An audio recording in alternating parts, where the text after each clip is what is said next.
Hello, my name is Reverend Dr. May Elise. Today is Monday, the 20th of October, 2025, 745 days since October 7th of 2023.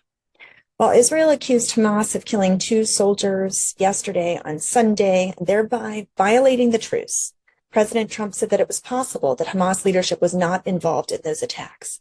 Hamas military wing did deny any involvement in that incident. I talked about it pretty extensively yesterday. Meanwhile, at least 23 Palestinians were killed in the Israeli airstrikes. In terms of ceasefire negotiations, over the weekend, the ceasefire in Gaza unraveled.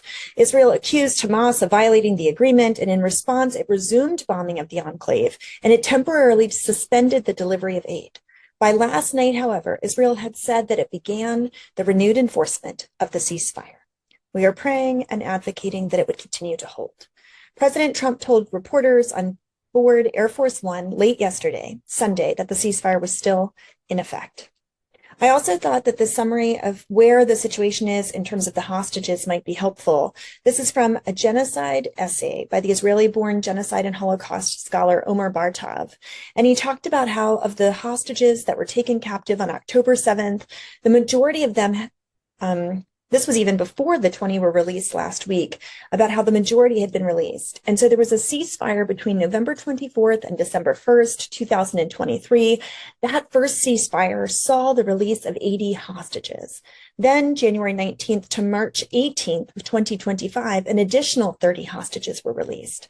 While Israel claimed that military pressure led to the hostages release, the fact of the matter is, this is according to Omer Bartov, while Israel claimed that military pressure led to those release of hostages, the fact of the matter was, according to the New York Times investigation published in March of this year, a significant portion of the 41 hostages who were assumed to have died in captivity perished as a result of IDF bombings or other military actions, or because of the approach of IDF forces to where they were being kept, which caused their captors to kill them. As of now, my understanding is there's 18 or 19 bodies that remain hostages who died in captivity. Their bodies remain in the Gaza Strip. Hamas has said they're not able to recover those bodies until they have specialized equipment, because many of them are under the rubble of tunnels that have collapsed.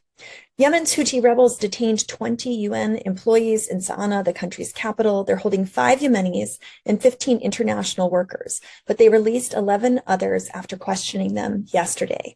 This was the second raid on a UN building in Sana'a in 24 hours.